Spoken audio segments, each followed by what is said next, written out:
आमंत्रित करना चाहूंगी प्रतीक त्रिवेदी जी को मंच पर। जोरदार तालियों के साथ में स्वागत करिए सभी का। और एक ये जो मंच है वो एक बार फिर से गर्म होने वाला है। Pratik sir, over to you. Thank you sir.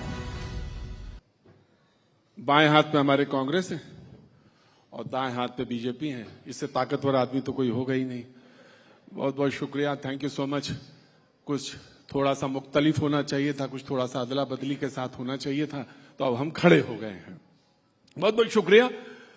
दोनों लोग पश्चिमी उत्तर प्रदेश से। देखिए डिबेट होती रहती है, बहस भाई से अभी तो आपने सब ले लिया, स्वस्थ हो गई। जरा स्वस्थ हैं तो जरा थोड़ा सा ताली बजा के मुझे बताइए बाबा रामदेव अभी गए हैं?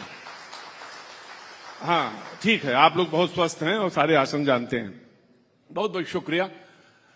तो ये थोड़ी सी चीज है कि इसको डिबेट जैसा कहा गया कि दोनों लोग बहुत बढ़िया बहस करते हैं, और दोनों लोगों का ये कि पश्चिम उत्तर प्रदेश से आते हैं, तो इतना मीठा है मामला वहां पे कि बस पूछिए ना, कितना मीठा है। दोनों लोग बहुत मीठा बोलते हैं और बड़ा रिदमिक बोलते हैं। भाई साहब का तो मैं बानगी अगर आप कहें तो मैं दे दूं। मुख्तार साहब से तो 98 से मैं इनसे मेरा मुलाकात है। अच्छा से ये बात करेंगे कि कांग्रेस की जमीन बंजर है, फिर भी हाथ में बेवफाई का खंजर है। बड़ा रिदमिक बोलते हैं, जब भी बोलेंगे रिदमिक बोलेंगे, ऐसे ही बोलते हैं। दंगाइयों की ठुकाई है, बलवाइयों की कुटाई है, देश हित में जरूरी है, ये इनका परिचय है। भाई साहब का कराएं? अरे बोलिए तो हुजूर आली, अब ऐसे माने कराऊं तो अब बाकी आप जोड़िएगा। ओटी है, गोटी है, तीसरी क्या है? ये भाई बड़ा रिदमिक बोलते हैं। ओटी है, गोटी है और तीसरी मैं नहीं बोलूंगा। ये जानते हैं सारे लोग, इन्होंने 14 में बोला था, पूरा देश में रिदम हो गई थी। और ये वो उस जगह से आते हैं। बातचीत का सिलसिला जोड़ता हूं। मुख्तार अब्बास नकवी साहब, इमरान मसूद साहब बातचीत का फैसला करते हैं। एक बयान आपका आया, मैं वहीं से बिस्मिल्लाह करता हूं, वहीं से मैं श्री गणेश करता हूं। 1 घंटा आपने कहा वक्त पे 1 घंटा हमें दे दीजिए या 60 मिनट हमें दे दीजिए बस। और ऊपर वाले से गुजारिश है कि मेरी एक बार हम लोग से दुआ करिए कि हम सत्ता में आ जाएं, और बस सिर्फ 1 घंटा दे दीजिए और उसके बाद हम वक्फ और या फिर क्या आप जाने, आप ही जाने। ऐसा क्यों कहते हैं आप? इतनी अच्छा मीठा क्यों बोलते हैं? गन्ने की जगह से आते हैं फिर ऐसा 1 घंटा मांगते हैं? हाँ अब आप ही करेंगे। देखिए मैंने कहा कि खुदा से दुआ करिए कि हम आ जाएं, हम 1 घंटे में इसका इलाज कर देंगे। किसका इलाज कर देंगे? वक्फ कानून का। और मुख्तार भाई कैबिनेट में रहे, मुख्तार भाई को पता है कि कैबिनेट की मीटिंग के अंदर 1 घंटे में ही सारा ड्राफ्ट जाता है और सब सेट हो जाता है। मुख्तार तो साहब ये कहा मैंने, इसके अलावा कुछ नहीं कहा।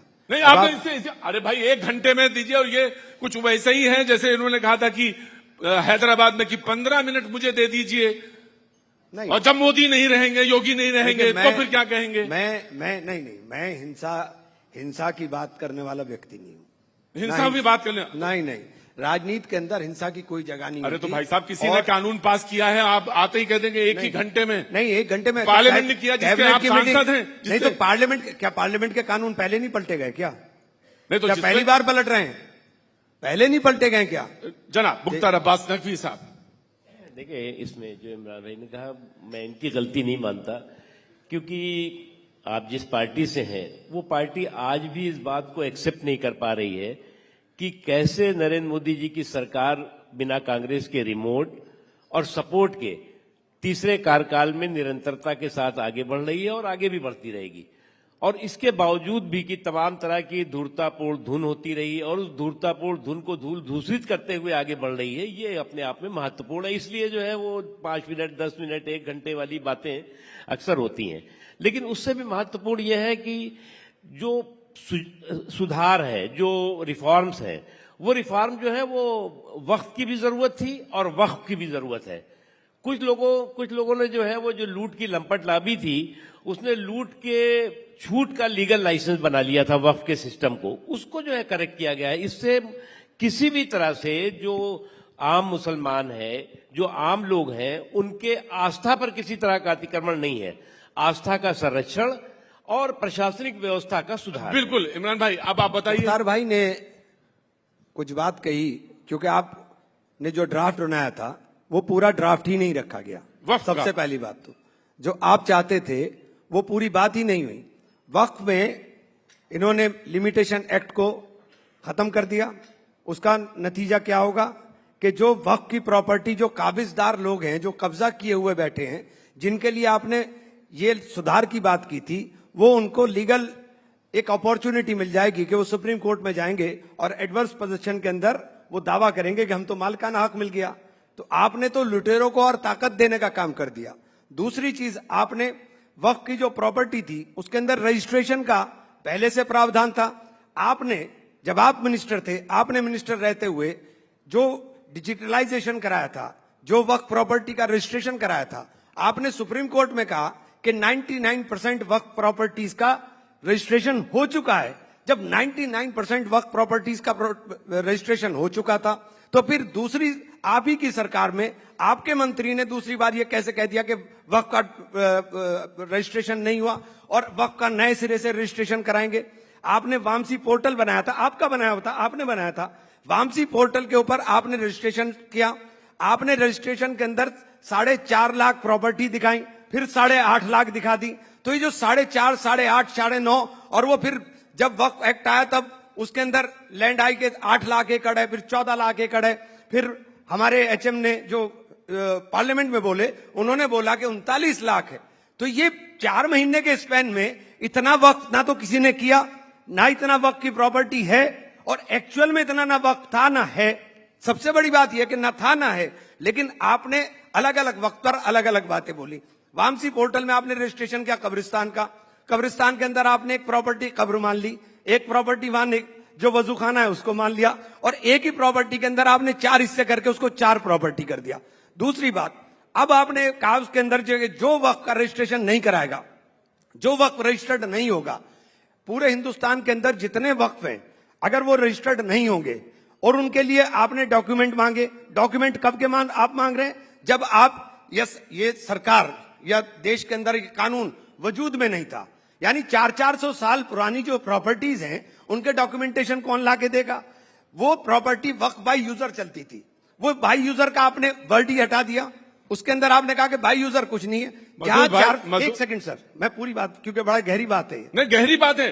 400 साल, जहां 400 साल से लोग दफन हो रहे हों, आज उस प्रॉपर्टी को उत्तर प्रदेश के अंदर 78% प्रॉपर्टीज जो वक्फ की हैं, जो कब्रिस्तान है, जो पुरानी खानकाएं हैं, जो पुरानी दरगाहें हैं, या जो पुरानी मसाजिद हैं, जो गांव के अंदर गांव की जो मस्जिद है या गांव के अंदर जो मकान है उसके कागज नहीं होते, वो प्रॉपर्टी दर्ज होती है, बस इंदराज होती है। तो जो आपने प्रॉपर्टी गांव के अंदर कब्रिस्तान है जो छुटा हुआ पुराना चला हुआ आ रहा है और उसके कागज नहीं है, समझ गया। एक सेकंड सर, एक सेकंड सर, पूरी सर, प्रतीक भाई पूरी हाँ, बात होनी चाहिए। हाँ, देखिए बहुत गहरी बात है। हाँ, तो आपने उसको कहा कि ये तो सरकारी प्रॉपर्टी है, तो 78% प्रॉपर्टी तो आपने 14,500 एकड़ में से उत्तर प्रदेश में 11,500 एकड़ के करीब आपने कह दिया तो सरकारी है। तो जहां कब्रिस्तान बना हुआ है, आप कल को उसके ऊपर दावा कोई भी कर देगा कि ये तो कब्रिस्तान नहीं है। देखिए, पहली बात ये कि मैं केवल वक्फ पे सिस्टम पे जो है वो बहुत ज्यादा डिस्कस नहीं करना चाहता, बहुत हो चुका है। लेकिन मैं सिर्फ 2 लाइन की बात करना चाहता हूं। आप बहुत गहरी बात कर रहे थे, मैं गहरी तो नहीं, लेकिन मैं जो है वो बिल्कुल पुख्ता बात करना चाहता हूं। देखिए, जब हमारा देश का बंटवारा हुआ, हमारे देश के बंटवारे के बाद बड़ी तादाद में जो है यहाँ का मुसलमान जो है वो पाकिस्तान गया और वहाँ का हिंदू और सिख जो है यहाँ पर आया। जो पाकिस्तान यहाँ पर इससे गया मुसलमान, वो बहुत बड़ी तादाद में जो है वो यहाँ पर अपनी जमीन जायदाद खेत खलिहान छोड़ के गया।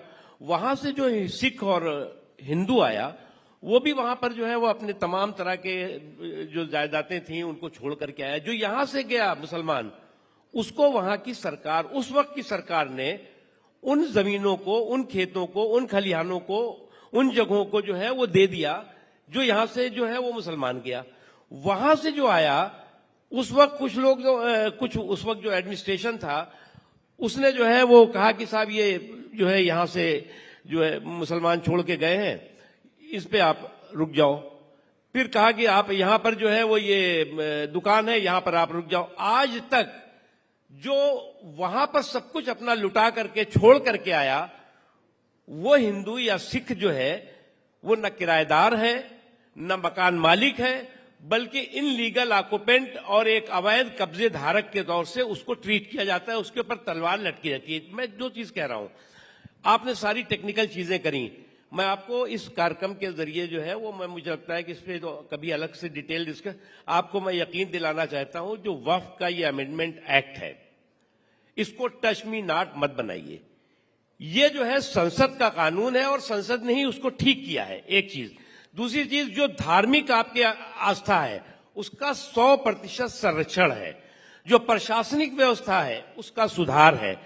तीसरी चीज ये कि आपकी जो मस्जिदें हैं, जो आपके धार्मिक स्थल हैं, जो आपके जो है वो आस्था केंद्र हैं, वो पूरी तरह से 100% सुरक्षित है। लेकिन लूट की लंपट लाबी पर जो है वो उसके जो लीगल छूट का लाइसेंस था उसकी नाकाबंदी और तालाबंदी हुई और वो होके रहेगी। सर ने एक बात कही, मैं एक मिनट, आपने पूरे लाइन का डायरेक्शन चेंज कर दिया सर। मैंने अच्छा, वक्त प्रॉपर्टी, मैं एक सेकंड सर, मैंने वक्त प्रॉपर्टी की बात करी, आपने एनिमी प्रॉपर्टी की बात शुरू कर दी। वक्त प्रॉपर्टी और एनिमी प्रॉपर्टी दोनों में फर्क है सर। मैं वक्त की बात कर रहा हूं। एनिमी प्रॉपर्टी बिल्कुल अलग है। नहीं, और नहीं, जो लोग पाकिस्तान, मैं वक्त की बात कर रहा हूं। एनिमी प्रॉपर्टी बिल्कुल अलग है मैं सर। वक्फ की बात कर रहा हूं। और जो लोग पाकिस्तान गए, जिन्होंने पाकिस्तान का बंटवारा करा, संपत्ति की नहीं बात कर रहा हूं, मैं वक्फ संपत्ति अच्छा, की बात। सर मैं एक सेकंड, जो पाकिस्तान गए, जिन्होंने पाकिस्तान का बंटवारा कराया, हम सबसे ज्यादा गुनाहगार उन लोगों को मानते हैं कि उन्होंने सबसे ज्यादा सत्यानाश किया। और आज भी मैं आपसे कहता हूं, आपके भी रिश्तेदार होंगे, मेरे भी रिश्तेदार होंगे, जितने लोग पाकिस्तान हिंदुस्तान से छोड़ करके गए वो सारे परेशान हैं। हिंदुस्तान में हम आज भी गर्व से कह सकते हैं कि हिंदुस्तान के अंदर हम सबसे ज्यादा महफूज हैं। अच्छा, इमरान भाई इतना नाराज ना हो, आई लव यू वाली बात करते हैं। हाँ, बहुत देर से इतना हल्लाबाजी, क्या आई लव यू वाली बात करते हैं। चलिए, मतलब हमें तो आई लव यू में विश्वास है, बिल्कुल। इनको आई लव यू मोहम्मद में कुछ दिक्कत है क्या? नहीं, आपको है? अरे हम तो कह रहे हैं आई लव यू वाले हैं हम तो। नहीं, हम ये पूछ, आपने कुछ बयान दिया आई लव यू मोहम्मद? मैंने बयान दिया, सुन लीजिए पूरा बयान। हाँ, बताइए। मैंने कहा हाँ। कि मुसलमान अपने आप में इस बात की गारंटी है कि उसे मोहम्मद से मोहब्बत है, उसे दिखाने की जरूरत नहीं है, वो तो अपने आप में गारंटी है। ये क्या तमाशा देश में बना दिया कि आप मस्जिद के सामने खड़े होकर के पोस्टर लहराएंगे और पीछे से भीड़ चलेगी और एक अराजकता का नंगा नाच शुरू करा देंगे, क्या मतलब है? और पुलिस को, आपको गोली मारते हुए दर्द नहीं होता, आपको डंडा मारते हुए दर्द नहीं होता, आपके ऊपर मुकदमे लादते हुए दर्द नहीं होता। मैं आपका बयान पढ़ता हूं। कांवड़ यात्रा के दौरान रास्ते में पड़ने वाले ढाबों को तोड़ दिया जाता है, उसमें आग लगा दी जाती है, उन्हें लूट दिया जाता है। सुनिए मेरा, आप ही का बयान, पूरा बयान बता रहा हूं मैं, ये भी बता रहा हूं पूरा बयान। तो देश में 2 तरह के कानून होंगे। आप मुजफ्फरनगर से लेकर के और यहां दिल्ली तक कितने ढाबे तोड़े गए, वो मुसलमान के तो नहीं थे, वो तो हिंदू भाइयों के थे। कितने ढाबों पर तोड़फोड़ हुई। फतेहपुर के अंदर आप बैरिकेडिंग पुलिस की तोड़ करके अंदर घुस जाते हैं लोग, कब्रें तोड़ते हैं, झंडा लहरा देते हैं, लेकिन वहां ना डंडा चलता है ना लाठी चलती है, पुलिस को धक्का दे दिया जाता है। लेकिन बरेली में पोस्टर लहरा करके वो आगे चलते हैं तो लाठियों से हाथ पैर तोड़ दिए जाते हैं, बुलडोजर चल जाएगा और गोली मार दी जाएगी, टांग बेच के गोली भी मार दी। तो ये जो बात हो रही है, मैं कह रहा हूं, मैं उसको बिल्कुल किसी सूरत में जायज नहीं मानता कि आप पोस्टर लहरा करके आप हंगामा करें। लेकिन ये 2 तरह के कानून चल रहे हैं। ये वजह क्या थी, क्यों लहराया गया? गलत, तो लोग जानना चाहते हैं। गलत। मुसलमान की जरूरत नहीं है, मुसलमान तो अपने आप में गारंटी है इस बात की कि आपसे लोग 2 बातें क्यों कहते हैं? एक वो भी जोड़ देते हैं, आप ये भी जोड़ देते हैं कि 2 तरीके का। जो गलत है वो गलत कह रहा हूं, जो सही है वो सही कह रहा हूं। देखिए, मैं बताऊं, जो इमरान साहब कह नहीं पा रहे हैं, लव के नाम पर हेट का जो हारा हंगामा है उसको कोई भी जायज नहीं ठहरा सकता। आप लव के बैनर के नीचे और हेट का बवंडर करेंगे, कहेंगे कि प्यार का बैनर है और नफरत का बवंडर करेंगे, वो मुझे लगता है ठीक नहीं। और जहां तक सवाल है कि हर मुसलमान लव यू तो कह रहे हैं, रसूलुल्लाह कहता है, घर के साथ कहता है, लव यू तो कह रहे हैं, लव यू तो कह रहे हैं बस। देखिए, इस जो बात उन्होंने कही वो बात मैं भी उसको साफ तरीके से कहना चाहता हूं कि किसी को कोई आपत्ति नहीं है। आप जो है वो लव यू कहिए, मोहम्मद सल्लल्लाहु अलैहि वसल्लम कहिए, महादेव कहिए, मुल्क कहिए, मेरा मुल्क कहिए, कुछ भी कहिए, लेकिन जो है वो लव के नाम पर हेट का हारा हंगामा किसी भी रूप में स्वीकार नहीं है। मेरा देश अकेला देश है। सही बात है, बिल्कुल सही बात। एक मिनट, मेरा देश अकेला देश है। दुनिया में रहने वाला जो मुसलमान है उसमें जो है वो हर दुनिया के रहने वाले 10 मुसलमान में से एक मुसलमान कहां रहता है? हिंदुस्तान में रहता है। जितने भी देश के दुनिया के इस्लामिक देश हैं, ज्यादातर इस्लामिक देशों से ज्यादा इस्लाम के मानने वाले भारत में रहते हैं। यहां पर जो है वो लाखों की तादाद में मस्जिदें हैं जहां पर जो है वो मुसलमान अपने जो है वो धार्मिक जो उनके आस्था है उसका वो करता है, नमाज पढ़ते हैं, प्रैक्टिस रोजा करते रखते हैं। हैं। हाँ। तो इसलिए किसी को कभी कोई आपत्ति नहीं है। और ये मुल्क जो है मेरा पंथ निरपेक्ष इसलिए है कि इस देश का बहुसंख्यक पंथ निरपेक्ष संस्कार से तौर से है और उसकी सोच है, और वो है हिंदू। अगर हिंदू इस देश में बहुसंख्यक न होता तो हमारा देश पंथ निरपेक्ष नहीं हो सकता था, हमारा देश भी कोई इस्लामिक झंडा लेकर के घूम रहा होता है। यह सच्चाई है, इस हकीकत को मानना पड़ेगा। जब हमारा देश बटा है तो एक तरफ पाकिस्तान था और एक तरफ हिंदुस्तान। पाकिस्तान की आबादी मुसलमानों की थी जिन्होंने इस्लामिक झंडा फहराया। हिंदुस्तान जो है वो हिंदुओं का बहुसंख्यक देश था, इसने जो है पंथ निरपेक्षता का झंडा फहराया।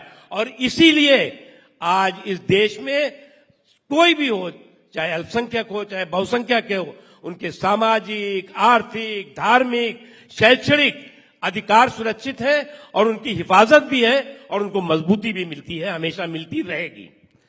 अल्लाह आपकी बात जो आपने बात कही वो बात अल्लाह ताला और मजबूत करने का काम करे। ये बात सही है कि मुल्क के अंदर हम लोग जो पाकिस्तान लोग चले गए थे वो आज भी बर्बाद हैं। आज आप पता कर लीजिए, आज भी मुहाजिर हैं, उन्हें रहने का अधिकार नहीं है। हमारा देश बड़ा, हमारी संस्कृति का हिस्सा है ये कि हम सहिष्णु हैं, हम लोग स्वीकार करने वाले लोग हैं, हम लोग नफरत वाले लोग नहीं हैं, हम लोग नफरत की जबान नहीं जानते, हम मोहब्बत की बात करने वाले लोग हैं। और हिंदू और मुसलमान चाहे कोई भी, सिख ईसाई कोई भी हो, हम लोगों ने पूरे मुल्क को एक मान करके सब लोगों ने तरक्की के रास्ते की बात की। जो नफरत की बात करते हैं उनका कल भी कंडम कर रहे थे और आज भी कंडम करते हैं। तो फिर सबसे पहला अख्तियार किसका है? जो इस देश के अंदर, जो इस देश का वासी है उसका इख्तियार है। इस देश में रहने वाले प्रत्येक नागरिक का इख्तियार है। याद दिलाया था आपको। जो इस देश में रहने वाला है उस प्रत्येक नागरिक का इख्तियार है। जो इस देश के अंदर पैदा हुआ है वो इस देश का नागरिक है, और इस देश का नागरिक हिंदू है, मुसलमान हो, किसी भी जाति का, किसी भी धर्म का हो, सब बराबर है। बाबा साहेब भीमराव अम्बेडकर ने जो संविधान लिखा था उसके अंदर सबको बराबरी का अधिकार दिया था। देखिए, मैं मानता हूं एक चीज समझना चाहिए। कुछ पार्टियां जो हैं, अगर आप आज के इस हिस्ट्री नहीं है, अगर आप देखें जब से हमारा देश आजाद हुआ, आजादी के बाद से जो है वो इलेक्शंस हुए, पहला इलेक्शन, दूसरा इलेक्शन, लेकिन उसके बाद जो है वो जिस तरह से एक कम्युनल पोलराइजेशन का एक बहुत बड़ा सियासी षड्यंत्र चलता रहा। किसने किया?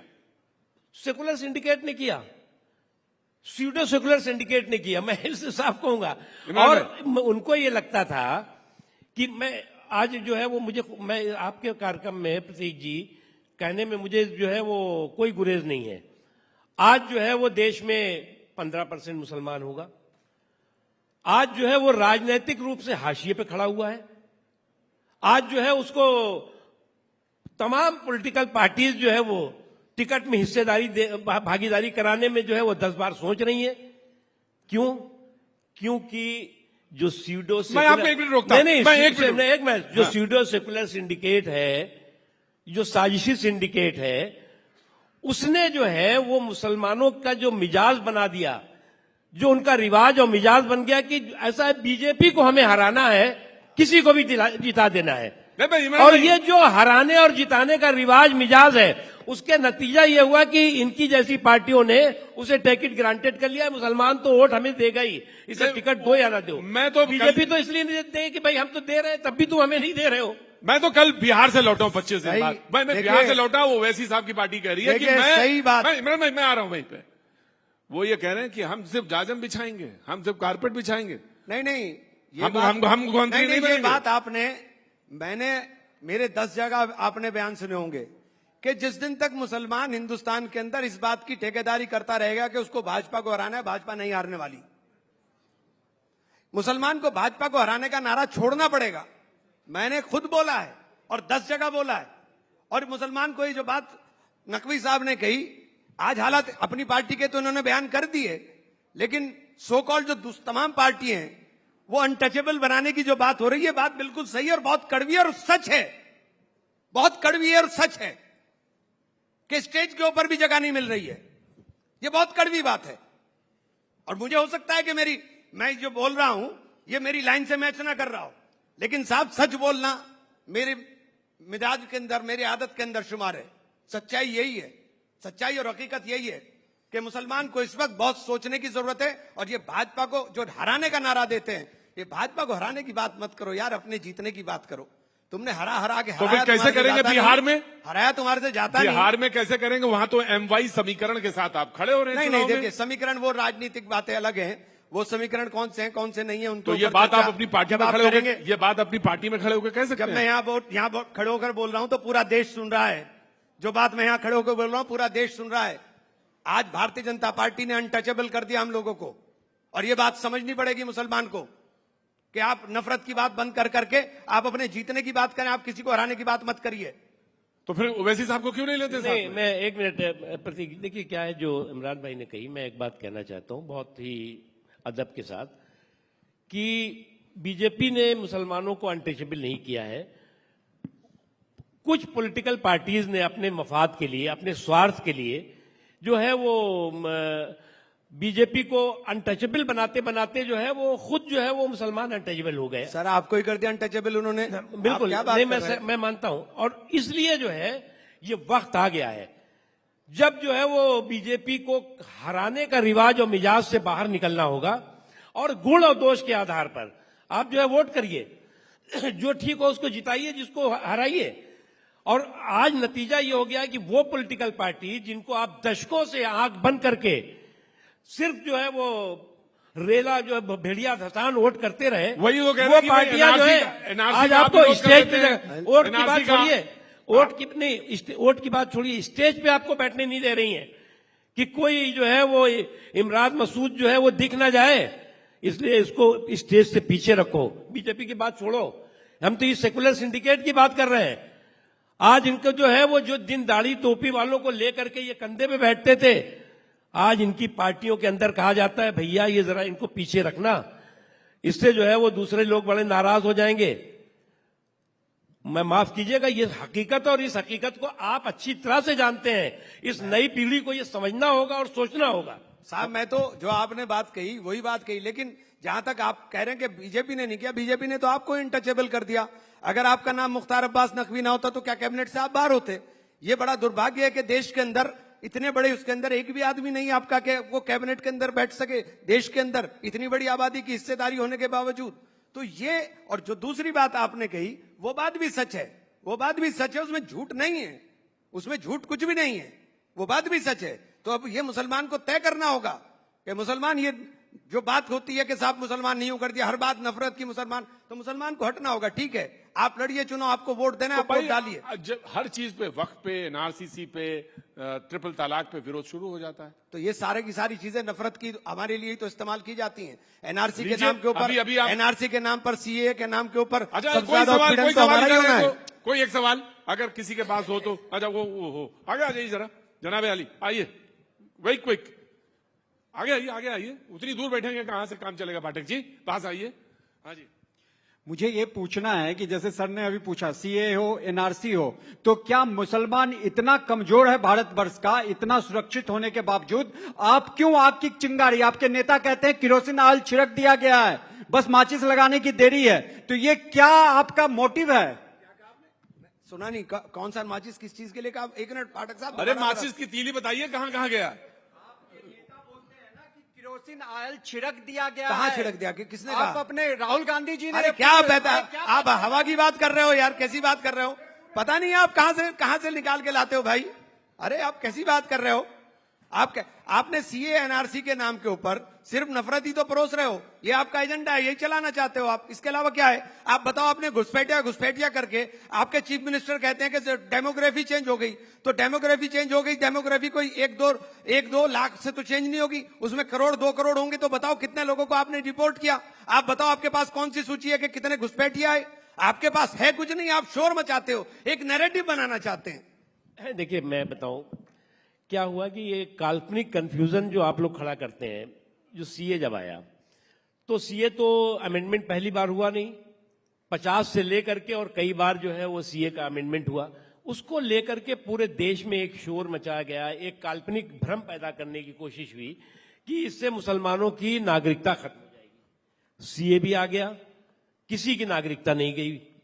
दूसरी चीज आपने जो है वो उसके बाद अभी जो है वो सो कॉल्ड वोट चोरी का जो हंगामा और हुड़दंग किया, मुझे लगता है कि उसमें भी जो है उसका नतीजा क्या हो रहा है कि अभी जो बिहार का चुनाव है उसके चुनाव के मैदान में रणबांकुरों से ज्यादा रणछोड़ बहादुर आपकी तरफ ज्यादा दिख रहे हैं। और अगर आपके रणबांकुरों से ज्यादा रणछोड़ बहादुर दिखाई पड़ेंगे तो फिर जब रात है इतनी मतवाली तो सुबह का आलम क्या नकवी होगा? साहब, नर्वस तो आपकी तरफ भी लोग हैं काफी, नर्वस तो आपकी तरफ भी हैं लोग। नहीं, बिल्कुल नहीं। देखिए क्या है कि बीजेपी एनडीए जो है वो पूरी मजबूती के साथ, नीति भी स्पष्ट है, नेतृत्व भी सामने है। अब अभी जो इनका बिहार में कौन गठबंधन आपका है, नेतृत्व है? उस बिहार में आपका कौन नेतृत्व है? कौन चेहरा बिहार में आपका? तो आप बता दीजिए, आपका बिहार में कौन चेहरा है? नीतीश कुमार जी, हाँ? नीतीश कुमार। आप मैंने दावे से कह रहे हैं, सब आप दावे से कह रहे हैं कि नीतीश कुमार जी हैं। चेहरा है और देश के चेहरे के रूप में सर, ये आप नरेंद्र भी मोदी जानते जी हैं, मैं हैं। भी जानता हूं कि वो नहीं एक है। चीज, दूसरी चीज जहां तक इनका सवाल है, इनके यहाँ जो है इस गठबंधन की गाड़ी में जो ड्राइवर है वो तो अनाड़ी है, पैसेंजर सारे खिलाड़ी हैं। तो अब ये गठबंधन की गाड़ी कहाँ गिरेगी, कहाँ जाएगी, किस गढ़ में जाएगी, लेट्स वेट एंड वॉच। आपके साथ तो गठबंधन में जो रहता है वो आपके बंधन में ऐसा बनता है कि वो अपना ही भूल जाता है। आप उठा लीजिए अपना इतिहास। अभी इस चुनाव के बाद नीतीश कुमार कहां जाएंगे वो उनको भी पता, और ये आपको पता होगा। भाईजान, आपके जितने गठबंधन के साथी थे सबको तो आप एक एक करके निकल गए, भाईजान आपने छोड़ा किसको है? भाईजान देखिए, बात दरअसल ये है कि न्यूज 18 की ये जो गाड़ी है जिसमें चल रहे हैं आप दोनों लोग बैठे हैं, वो आधा घंटा लेट चल रही है। तो उधर से आवाज आई कि प्रतीक जी आप इसको वाइंड अप कर दीजिए, ज्यादा आग लगाने की जरूरत नहीं है, आपका ये नेचर भी नहीं है। आई लव यू मैं आपसे भी कह रहा हूं और आपसे भी कह रहा हूं। Thank you very much. बहुत बहुत शुक्रिया, थैंक यू सो मच, बहुत बहुत शुक्रिया, Thank you. Thank you, thank you.